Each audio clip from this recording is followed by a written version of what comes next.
maraming salamat po, lalong-lalo na po sa mga nakakapanood ng video ito. Maraming salamat po dahil binigyan mo ng pagkakataon ng sarili mo para tingnan ang napakagandang opportunity. Dalawa lang po pag-uusapan ho natin. Una, pag-uusapan ho natin magandang produkto. Pangalawa, pag-uusapan natin magandang negosyo. Pero siguro mas maganda pag-usapan muna natin yung magandang produkto dahil naniniwala po ako pag maganda ang produkto, maganda ang negosyo. Pag maganda ang negosyo, maganda ang produkto. Ang maganda po dito sa product na pag-uusapan natin, ang involved health. Kung tatanungin ko po kayo, maganda bang negosyong health? Kung iisipin mo, magandang negosyong health. Pero at the back of your mind, hindi ka sigurado kung magandang health. Sige, tingnan natin. Kung tatanungin ko po kayo, importante ba sa tao ang health? O sobrang importante? Alam mo kung bakit ko tinanong yan? Simple. Pag tinanggal ko ang tao, may health. Pag tinanggal ko naman ang health, may tao. Ngayon uulitin ko, importante ba sa tao ang health? O sobrang importante? Kung sobrang importante sa tao ang health, anong ibig sabihin? Nagiging importante na rin sa tao ang business mo. Dahil ang business mo, health. Since tao po pag-uusapan mo natin, naniniwala po ba kayo na ang tao may katawan? Oo naman. Kung tatanungin ko po kayo, importante ba sa tao ang katawan o sobrang importante? Kung sobrang importante sa tao ang katawan, what if mapabayaan ng tao ang katawan? So ano nangyayari? Nagkakasakit. Pag nagkakasakit ang tao, anong ginagawa? Nagpapadoktor, nagpapacheck up, nagpapagamot. Kung nagpapagamot ang tao, anong binibili? Siyempre, gamot. Ang gamot, gastos hindi. Siyempre, gastos. Pag hindi mo ginastusan, anong mangyayari sa sakit? Siyempre, lalala. Pag lumala ang sakit, anong mangyayari sa katawan? Siyempre, manghihina. Pag nanghina ang katawan, akala ng iba, katawan lang ang nagkakaproblema. Pero hindi na alam, apektado ang trabaho. Pag apektado ang trabaho, apektado ang kita. Pag apektado ang kita, ang pinaka-naapektuhan sa lahat, yung pamilya. Ang pinaka-malupit na naapektuhan pa sa tao, yung pangarap mo. Sabi daw nila, madali raw kitain ng pera pag masipag at matyaga. Opo, tama po, madaling kitain ng pera basta masipag, matyaga. Pero ito naman sasabihin ko sa'yo, the moment na magkasakit ka, madali rin ubusin ng sakit ang pera mo. Lagi ko po ito sinasabi, anin mo ang limpak-limpak mong salapi kung punong-puno ka naman ng sakit. At ang pinakamahirap po dyan, wala na nga pera, mahirap na nga, may sakit pa. Yun ang masakit. Since present ang sakit, ano ngayon ang gagawin mo para hindi magkasakit? Simple, wala ka ng choice. Uulitin ko, wala ka ng choice. Kailangan mo nang uminom ng food supplement. Alam kung bakit? Marami ng kumpanya ng tayo. Marami ng pharmaceutical ng tayo. At hindi naman nila i-inventoyin ang mga produktong yan kung hindi kailangan. Bakit? Kasi kailangan mo na talaga. Ngayon, pwede mo sabihin sa akin, teka lang Anthony, food supplement? Gastos yan eh. Opo, gastos nga ang food supplement. Pero ito naman sasabihin ko sa'yo, di bali nang gumastos ako, at least healthy naman ako. Bakit? Pag nakakasakit ka ba, ano bang ininom mo? Di ba gamot? O tanong, gastos hindi. Di ba gastos? Kung ikaw tatanungin ko, anong gusto mo? Gumagastos ka na healthy ka? O gumagastos ka, may sakit ka? Parehas na gastos. Ang malupit mo niyan, every time na gumagastos ka, may sakit ka pa. Komportable ang katawan? Siyempre hindi. Sabihin na natin gumagastos ka dito, at least healthy ka naman. Ang pinakamaganda sa lahat, bukod sa healthy ka na, business mo pa. Dahil business mo kumikita ka pa. Ang pinakamaganda sa lahat, bukod sa healthy ka na, kumikita ka pa.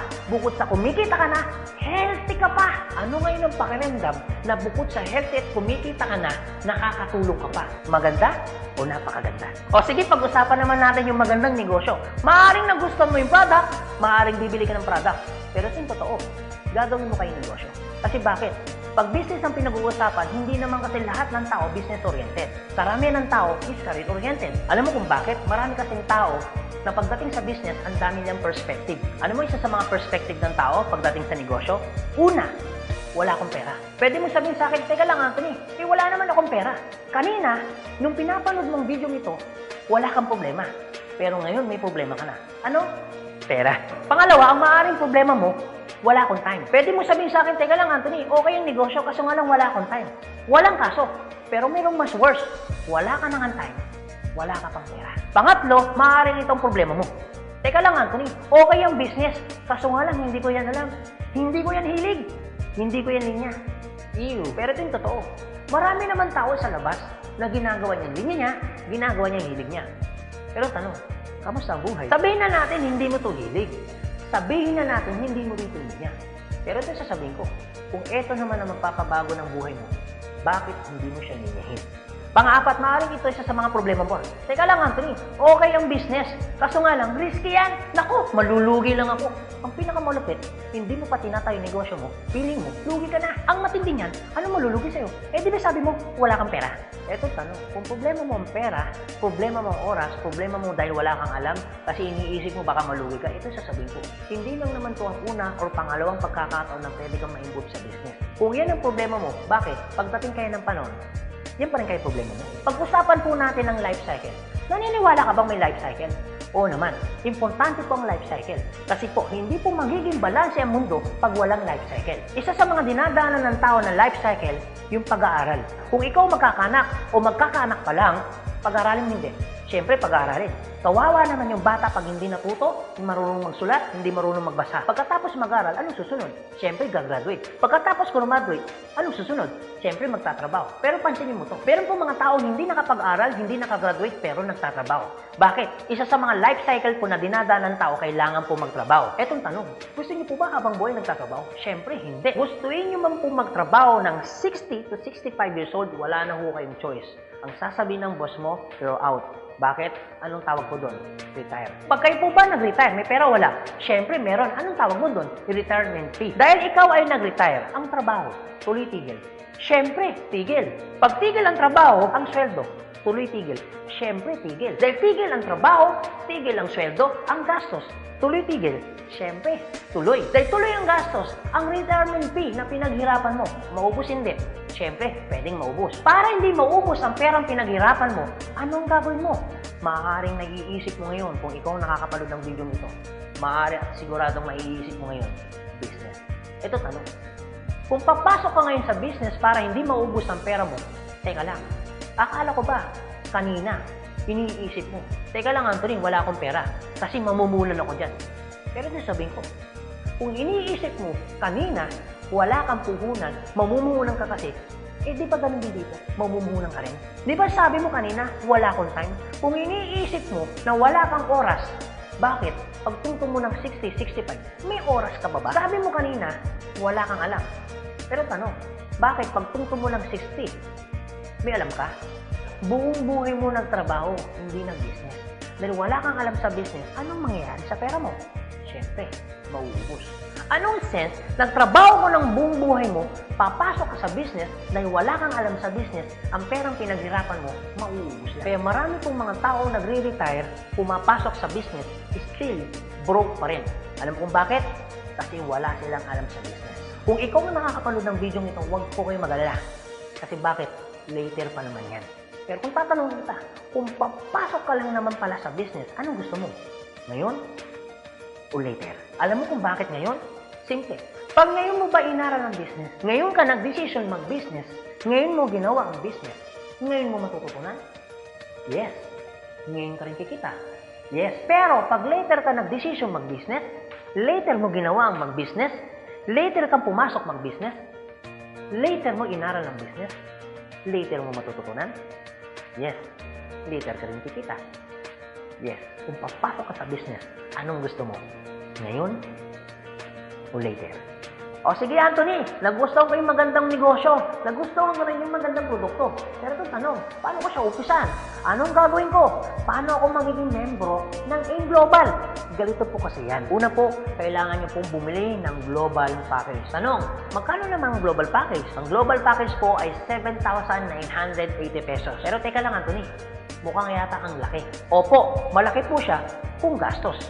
Malaki din po siya kung wala kang pera. Pero teka lang, kung negosyo ang pag-uusapan natin, 7,980, malaki o maliit? Alam niyo po, sobrang liit lang po niyan. Maaari pong malaki po ang 7,980 pesos kung hindi mo makikita yung value ng pera mo. So, kung gusto ko po mangyari, ipakita ko po sa inyo kung anong value ng 7,980 pesos mo.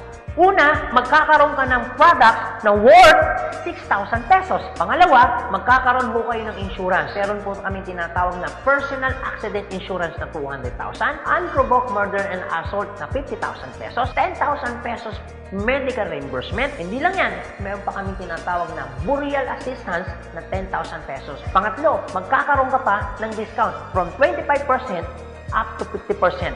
lifetime discount. Pang-apat, magkakaroon ka naman ng business kit, brochure, CD na kung saan magagamit mo sa pagninegosyo mo. Pang-lima, magkakaroon po kayo ng tinatawag mo namin free medical check-up. CBC, urinalysis, fecalysis, chest x-ray, dental, lahat ng yan kasama po doon sa free medical check-up. Pang-anim, magkakaroon po kayo ng ATM, video at China Trust. I suggest po, kung ikaw ngayon ay nasa abroad, mas maganda pong kunin ninyo ang China Trust. Alam niyo kung bakit?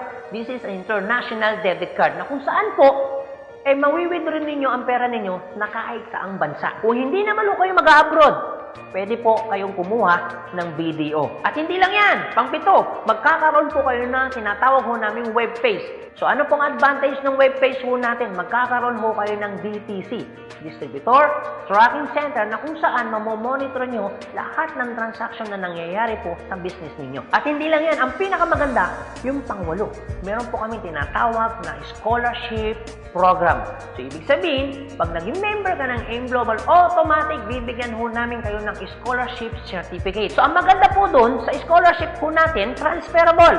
Ibig sabihin, kung ikaw yung member, siya hindi member, kahit hindi mo kakilala, pwede niyo po itong i-transfer. At hindi lang ho yan. Ang maganda po sa scholarship po natin, ito po ay wala pong expiration. Kung ngayon ka ng member, bukas makalawa o 2 to 3 years from now, saka mo palang ginamit yung scholarship po namin o yung certificate po namin, hindi po siya may expire. Pwede nyo pa rin siyang gamitin. Ang maganda po dun sa scholar certificate po namin, wala ho tayong quota. No hidden agenda. Na pag yung bata po in-enroll mo na, hindi ho kayo obligado na gawin yung negosyo. Nasa sa inyo na lang po kung gagawin yung negosyo, hindi. Basta yung anak niyo po, tuloy-tuloy po yan sa pag-aaral.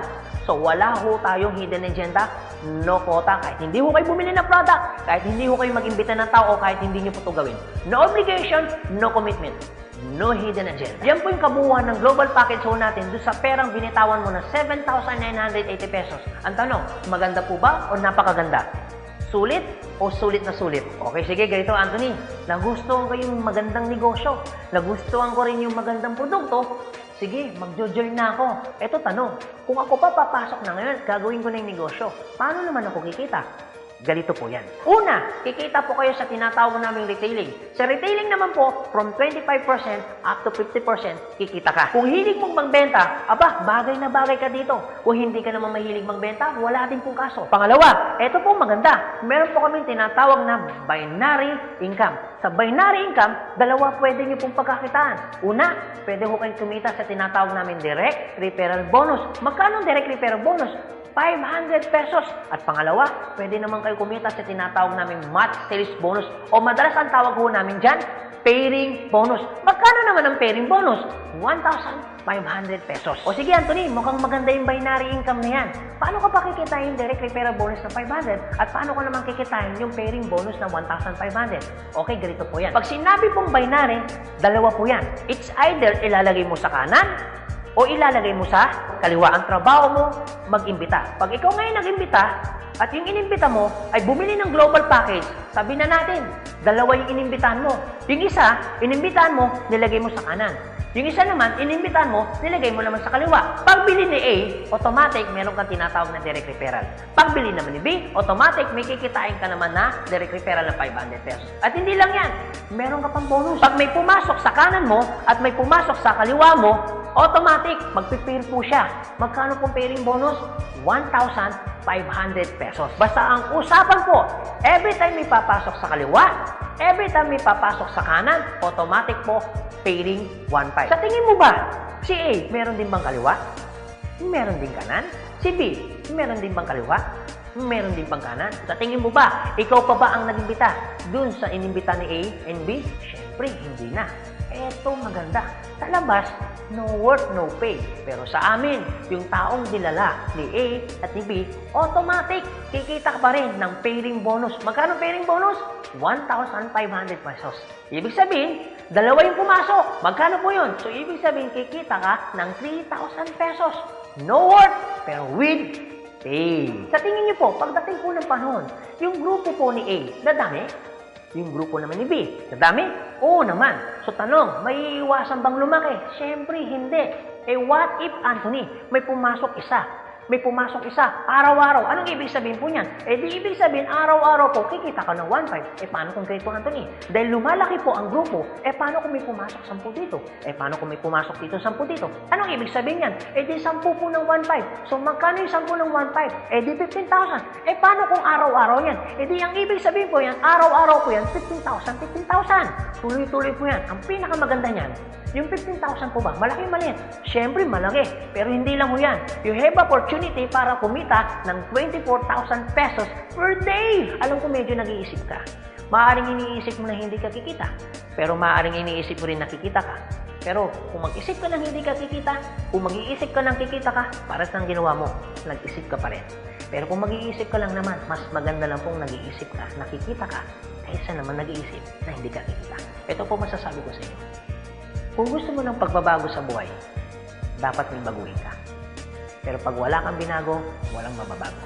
Ang tanong, gusto mo ba ng pagbabago sa buhay? Siyempre, oo. Ang tanong, kailan mo uumpisaan ng pagbabago? So guys, maraming salamat po sa inyong lahat. God bless, and to God be the glory. See you at the top. Thank you.